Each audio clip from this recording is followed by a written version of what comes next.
Ya, selamat pagi teman-teman kelas 3A. Hari ini kita akan mulai untuk menjelaskan ya apa yang Anda kerjakan tadi. Jadi saya tadi meminta Anda untuk pada jam kelas silakan membaca dulu dan memahami soal latihan yang ada di modul. Kemudian mengerjakan secara individu dan juga saya informasikan bahwa tabel yang ada di modul itu ada kesalahan. Dan saya sudah lampirkan tabel yang betul, ada seperti di Edmodo terlampir, yaitu 6 yang semula ada di sini letaknya di tahun kedua ya. Dan juga biaya 35 sebagai berikut. Ya, jadi kemudian tugasnya sangat sederhana ya bagi Anda yang sudah mengerjakan. Jawabannya sangat singkat, sangat pendek mungkin. Nah, namun saya berikan waktu yang cukup panjang ya supaya teman-teman tadi benar-benar membaca dan memahami. Ya, apapun jawabannya, saya berharap ketika diberikan tugas semacam ini, teman-teman silakan berdiri dengan menggunakan kaki sendiri ya. Silakan usaha dulu sendiri. Walaupun aduh bingung gitu, silakan usaha dulu sendiri. Ya, yakinlah dosen Anda pun juga tidak akan melepaskan ya. Ya, saya berikan kesempatan untuk memahami. Kemudian hari ini saat ini saya ingin berbagi dan membahas latihan soalnya ya. Ya, mari kita bahas. Ups, ups. Oke, saya mau tunjukkan dulu soalnya. Ya, di sini. Soal latihan. Ada suatu perusahaan yang mengoperasikan armada kapal feri kayu kecil, perahu kecil. Ya, penulisan katanya ini tidak konsisten ya. Perahu kecil dan perahu besar. Mereka berencana untuk mengenalkan 3 kapal baru yang lebih besar, lebih cepat, dan memiliki AC. Perahu yang lebih besar akan membutuhkan ponton baru dan ada juga persyaratan yang diperlukan untuk melindungi tepi sungai dari erosi yang dilakukan sebelum kapal besar diperkenalkan. Jadi ada biaya yang harus dikeluarkan berkaitan dengan ponton dan juga perlindungan atau riverside ya, bagian tepi sungai. Diyakini bahwa kapal yang lebih besar akan meningkatkan pendapatan, tetapi beberapa pelanggan untuk perahu yang lebih besar akan dipindahkan dari yang lebih kecil. Kalimatnya ini begini, beberapa pelanggan yang semula ini menggunakan perahu kecil akan dipindahkan ke perahu besar. Jika Long River tidak memperkenalkan perahu yang lebih besar, ada kemungkinan bahwa perusahaan pesaing akan memperkenalkan perahu kapal yang sama dan menangkap ujung pasar yang lebih tinggi harganya. Jadi market share, jadi pasar kita yang mempergunakan layanan kita itu bisa saja akan diambil alih oleh pesaing jika kita tidak menggunakan atau tidak mengakuisisi perahu yang lebih besar. Nah, saat ini Long River memiliki 3 manajer divisi, masing-masing bertanggung jawab untuk perahu kecil, kemudian untuk proyek perahu besar yang akan kita pikirkan ya, yang menjadi fokus hari ini, serta fasilitas pantai. Ya, fasilitas atau riverside. Nah, ini pinggiran. Fasilitas pantai berkaitan dengan ponton dan juga ya apapun yang berguna untuk melindungi tepi sungai. Jadi ini sungai atau pantai ya? Oke, jadi kalau di buku aslinya itu adalah pantai ya, seashore gitu. Manajer divisi telah menghasilkan informasi anggaran sebagai berikut.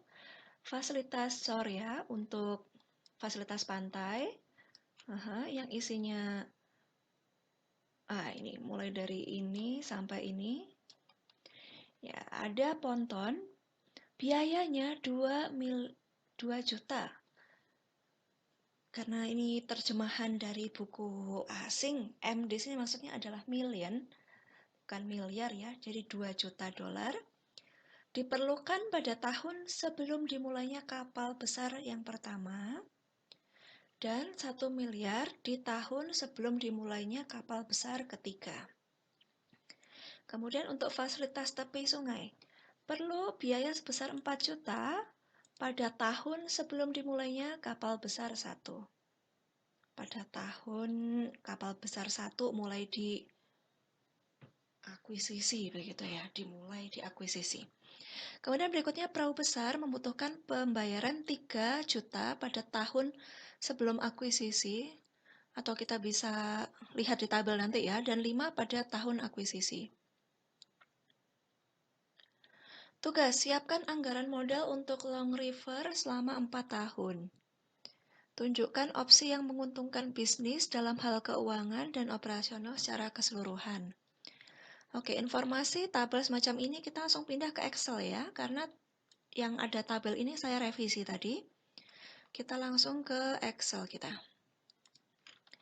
Jadi informasi yang di paragraf terakhir saya terjemahkan di sini ya, bahwa ada biaya 2 juta sebelum dimulainya operasi perahu besar 1. Kemudian 1 juta dolar sebelum dimulainya operasi perahu besar 3. Kemudian untuk riverbank atau riverside tadi, pada awal tahun dimulainya operasi perahu besar 1.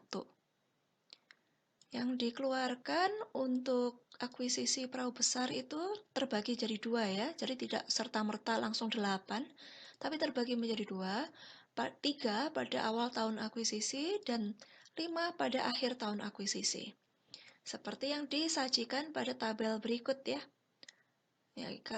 Untuk mudahnya, ini awal tahun akuisisi, ini akhir, begitu saja. Ya, supaya pokoknya kita mengikuti informasinya.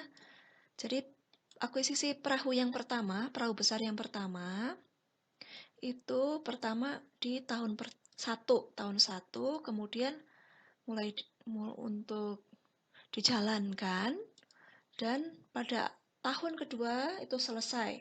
Jadi selama 2 tahun ini, ya maksimal 2 tahun ini membutuhkan biaya 8 juta dolar.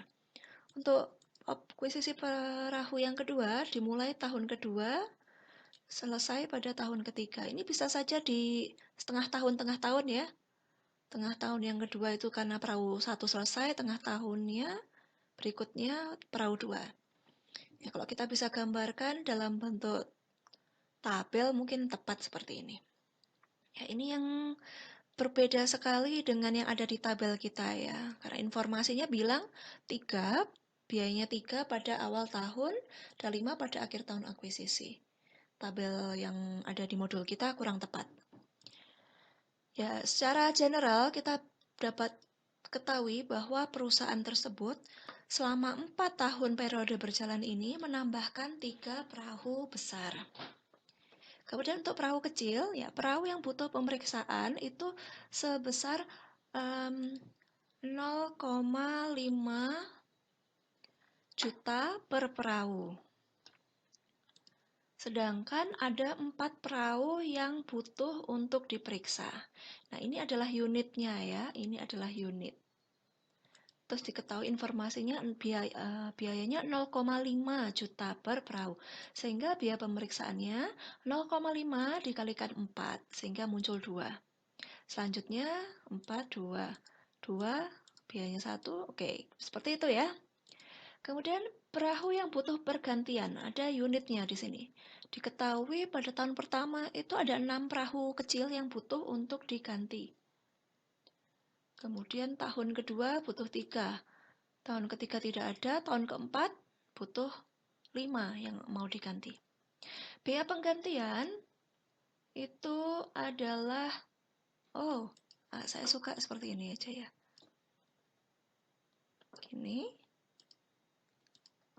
Nah, biaya biar di bawah saja semuanya ya. Ya, kepanjangan. Nah, mungkin seperti ini ya teman-teman ya. Supaya tidak membingungkan ya, biaya yang dikasih tulisan angka. Nah, sekarang biaya penggantian, kalau membeli perahu baru itu biayanya 2 juta per perahu. Sehingga kalau 2 juta, padahal tahun pertama butuh 6, berarti butuh 12. Nah, untuk tahun kedua, 6 ya, ini perbedaannya. Kalau di soal asli, 6-nya di sini, kan kurang tepat. Kemudian berikutnya 5, kemudian biayanya 10. Itu data yang bagian atas data untuk perahu kecil. Kalau data untuk perahu besar seperti yang saya sampaikan tadi. Kemudian capital budgetnya menghitung secara sederhana saja ya. Perahu kecil biayanya berapa? Ya dari biaya pemeriksaan dan juga biaya penggantian. Di jumlah kita dapatkan 14 di sini. Kemudian untuk perahu besar ya tahun pertama kita jumlah berapa biaya yang terjadi? 3 ya. Lokasinya di sini. Kemudian fasilitas pantai atau pontunnya dan juga fasilitas pantai berupa riverbank. Diketahui ya untuk ponton dan riverbank 2 sebelum dimulainya operasi perahu besar 1 ya. Operasi besar perahu besar 1 ada di tahun 1 ya tulis sajalah di sini ya di tahun 1 2. Kemudian satu lagi untuk sebelum dimulainya operasi perahu besar ketiga. Nah, perahu besar 3 itu mulainya pada tahun ketiga ya, sehingga kita tuliskan di sini. Saya mau kasih tanda hijau. Ya kalau 2 itu di sini. Berarti ini udah beres ya informasinya. Kemudian untuk riverbank. Pada awal tahun dimulainya operasi perahu besar 1. Nah, di sini 4. Sudah informasi yang ada di modul seperti itu. Ini sudah selesai. Kemudian ini ya, yang dikeluarkan tadi kan sudah masuk di sini. Ya, seperti itu saja sehingga ditambah ya. Ini untuk perahu kecil, untuk perahu besar, kemudian fasilitas pantainya, riverbank, dan pontun, sehingga dijumlah pada tahun pertama capital expenditure yang harus dikeluarkan, dipersiapkan jauh-jauh hari adalah $23. Perhitungan yang sama untuk tahun kedua ya. Untuk perahu kecil itu dari 6 ditambah 2. Nih, kalau di Excel seperti ini ya. Kemudian untuk perahu besar, ya tahun kedua ada akuisisi akhirnya perahu 1, perahu besar 1 sama akuisisi awalnya perahu besar 2, 8. Kemudian tidak ada informasi apapun yang bisa ditambahkan sehingga 0, biaya 16 juta. Untuk tahun ketiga, ya biaya pemeriksaan butuh 1 juta, penggantian tidak ada, kemudian perahu besar ada 5 dan 3. 5 ini karena akuisisi akhir perahu besar 2 dan memulai perahu besar yang ketiga ada 8. Kemudian ada sesuai yang diminta ini ya, sesuai yang diminta soal ada 1. Kemudian kita jumlah. Selesai. Kemudian untuk tahun keempat, dari biaya penggantian perahu kecil dan biaya pemeriksaan, jadi ada 11, ditambah dengan biaya akuisisi perahu besar kita yang ketiga, yaitu 5. Di total 16. Ya, itu tadi adalah capital budget yang kita persiapkan ya. Sederhana sekali. Dan mungkin Anda tidak sangka sesingkat ini ya, mengingat soalnya kok begitu panjang. Mungkin kalau ada soal aslinya dalam bahasa Inggris akan lebih mudah ya teman-teman ya. Atau mungkin next time kalau ada latihan soal kita pakai yang dari buku langsung. Yang bahasa Inggris mungkin ya. Kemudian diminta apa yang Anda sarankan ya. Yang kalau yang saya temukan mungkin ini ya. Kita lihat bahwa biaya untuk kapal kecil ini memakan biaya yang cukup besar. Bahkan di tahun pertama itu saja butuh 14 juta. Padahal kalau kapal besar, walaupun tidak dijelaskan ya untuk ini banyaknya pelanggan yang bisa diangkut. Nah, itu kan belum tidak dijelaskan dengan detail. Kalau misalnya kapal besar tentu logikanya mengangkut lebih banyak penumpang. Nah, biayanya saja untuk kapal besar kira-kira $8, 8 juta. Akan lebih baik jika kita mungkin mempertimbangkan pengakuisisi kapal-kapal besar, mengurangi pengeluaran pada perahu kecil. Nah, apabila permintaan perahu besar nampaknya memang meningkat, ya kita bisa akuisisi saja perahu besar untuk mengurangi perahu-perahu kecil. Ya, biaya operasionalnya juga mungkin bisa kita tekan ya kalau kapal kecilnya dikurangi. Karena kalau setiap kapal perlu nahkoda dan lain-lain ya. Berarti ada sebanyak, let's say, katakanlah perahunya Ada 6 perahu kecil. Berarti kita harus membiayai nahkoda dan juga staf-staf untuk 6 perahu. Sedangkan kalau kapal besar, ya nahkodanya satu. Kemudian ada staf-staf lain atau backupnya, sehingga mungkin biayanya akan lebih kita tekan ya. Kemudian ada pikiran berikutnya, apakah mungkin untuk melakukan leasing untuk memenuhi kebutuhan jangka pendek? Ya, jika capital expenditure kita untuk membeli kapal baru tadi membutuhkan waktu yang cukup panjang, persiapan yang banyak, bisakah ketika kita benar-benar membutuhkan kapal dalam waktu yang mendadak ya, kita bisa mempergunakan leasing ya. Kemudian berikutnya adalah forecast mungkin berubah dari untuk tahun-tahun berikutnya ya. Sehingga kalau misalnya forecast salah, nah ini perlu ada pertimbangan yang lebih. Terutama misalnya ya kita sudah mengakuisisi perahu kecil, mengakuisisi perahu besar, namun nampaknya permintaan akan jasa layanan ini tidak begitu meningkat. Ya, apakah berarti kita punya aset yang menganggur, tidak dapat mengenerate profit, tidak bisa menghasilkan profit dari aset yang ada. Ini kalau di rasio return on asset kita ini bisa saja sangat kecil gitu ya, karena pendapatan kita kecil padahal aset yang kita miliki besar. Ya, itu beberapa hal yang saya pikirkan ya, yang bisa saya sarankan pada tim manajemen sebelum memulai aktivitas ini. Kemudian, apalagi ya selanjutnya ya? Ya, mungkin saya memberikan informasi kepada kelompok selanjutnya. Ya, selanjutnya kelompok 4 ya akan membahas tentang bab berikutnya, yaitu 8, pendiskontoan aset arus kas dan keputusan aset. Ya, materinya tidak terlalu panjang ya. Berhubungan dengan manajemen keuangan juga ada present value, net value. Ya, kita menghitung berkaitan dengan nominal angka ya. Net present value, anuitas, oke. Nah, ini menjawab pertanyaan yang sebelumnya ya. Kalau di kasus yang lalu, sepertinya saya minta hitung net present value-nya. Kemudian teman-teman masih, loh Bu, bagaimana caranya? Sepertinya belum dibahas ya. Ini bisa melengkapi studi kasus kita yang lalu-lalu. Oke, ya silahkan dipelajari dulu kelompok penyaji ya. Bagi audiens ya juga silahkan pelajari babnya di awal ya, supaya tidak ketinggalan, supaya paham apa yang sedang kita bahas. Kemudian pergunakan Excel untuk menghitung NPV, kemudian menghitung ya ini ya. Oke, cukup singkat teman-teman. Saya harap nanti kelompok 5 juga langsung persiapan ya, supaya hari Jumat mungkin kalau nanti kelompok 4 presentasi hari Selasa tanggal 24, coba tanggal 27-nya teman-teman kelompok 5 juga sudah presentasi bab yang ini ya, analisis biaya manfaat. Nah, supaya kita nanti masih punya waktu untuk latihan soal. Ya, seperti teman-teman tahu ya, ini itu sekarang adalah minggu ke-12. Minggu depan minggu ke-13. Nah, UAS Anda itu mungkin ada di tanggal 14 Desember. Sehingga tinggal 3 minggu lagi. Saya harap kita punya waktu untuk latihan soal supaya teman-teman siap menghadapi UAS. Harapan saya itu ya. Jadi kelompok 5 tolong disiapkan supaya bisa tampil hari Jumat ya, 27 November. Oke.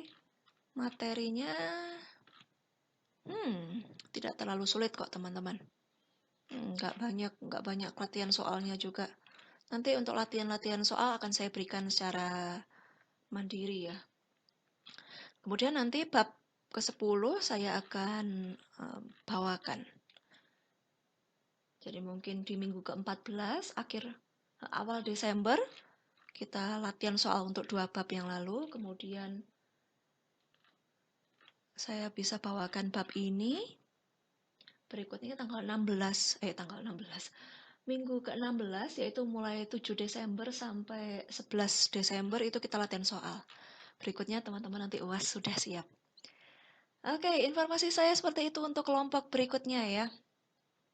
Mungkin saya akan berikan contoh soal lagi untuk hari ini, untuk Anda ya, sesuai dengan materi bab 7 ini, supaya Anda bisa berlatih lebih banyak.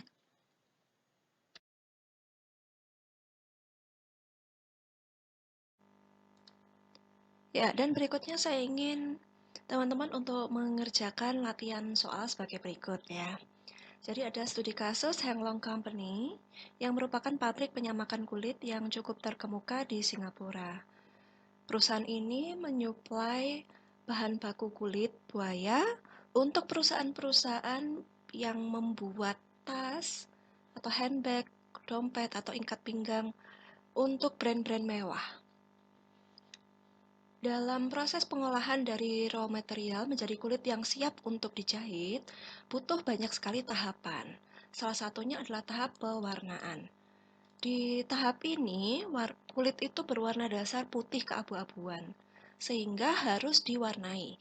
Untuk proses pewarnaannya sendiri membutuhkan proses ya, jadi harus direndam dengan pewarna dan tidak hanya direndam saja karena akan warnanya tidak merata ya, jadi harus diputar-putar terus. Nah, ini menggunakan mesin-mesin yang berbentuk drum, mirip dengan molen yang teman-teman tahu ya, mesin molen itu. Diketahui perusahaan sedang merencanakan capital expenditure untuk 8 tahun ke depan. Mengingat bisnis brand mewah itu sangat cukup melejit ya dalam tahun-tahun belakangan ini. Dan mereka trennya meminta kulit atau bahan baku yang lebih banyak dari perusahaan Henglong ini. Diperkirakan, ya manajemen memperkirakan pada 8 tahun ke depan, drum untuk pewarnaan tadi perlu diservis dan ada juga yang perlu diganti baru. Setidaknya ada 4 drum yang harus diservis setiap tahunnya. Biaya servis sebesar 100 Singapura dolar. Ada juga drum yang harus dibuang dan diganti baru. Karena drum ini merupakan besinya cukup kuat, berat, dan juga sering bersinggungan dengan bahan kimia ya, pewarna kimia, maka untuk pembuangannya juga membutuhkan biaya sebesar 200 Singapura dolar. Untuk lokasi drum yang lama akan diganti di-replace dengan drum baru. Diketahui pada tahun pertama sampai tahun keempat akan mengganti 4 drum lama. Pada tahun pertama sampai tahun keempat akan mengganti 3 drum. 3 drum lama akan diganti yang baru. Untuk tahun keempat sampai tahun ke-8 akan mengganti masing-masing 2 drum.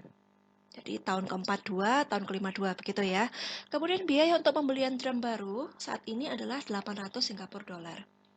Selain proses pewarnaan, ada juga proses pengeringan yang menggunakan mesin blower yang diarahkan ya kepada rak-rak besi. Mesin blower yang sudah ada sendiri butuh servis setiap tahun. Setiap tahun itu dan seluruh mesin servis, mesin blower yang ada itu ada 7 dan setiap tahun itu harus diservis semuanya. Gitu ya logikanya dari kalimat ini. 7 mesin blower harus diservis dengan biaya 150. Kemudian perusahaan juga berencana untuk membeli blower baru sebanyak masing-masing 1 pada tahun kedua, 4, 6, dan 8. Melihat kondisi permintaan barangnya, harga pasaran mesin blower adalah 500 Singapura dolar. Kemudian ruang workshop atau studio juga perlu ditambah.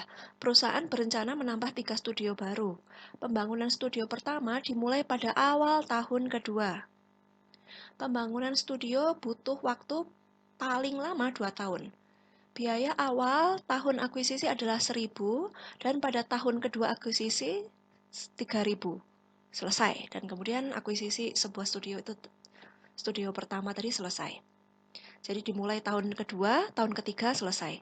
Kemudian pembangunan studio kedua dimulai pada tahun ketiga dan studio ketiga akan dimulai pada tahun keempat dengan biaya yang sama. Ya, instruksi untuk studi kasus ini silakan teman-teman pahami soal dan menyusun ke dalam bentuk tabel. Silakan gunakan Excel untuk memudahkan ya. Jika Anda menemukan ada data yang kurang lengkap, misalnya ada hal yang belum dituliskan dalam soal ini, silahkan susunlah asumsi. Silahkan Em, Silahkan tambahkan asumsi yang sesuai dengan apa yang Anda pahami ya.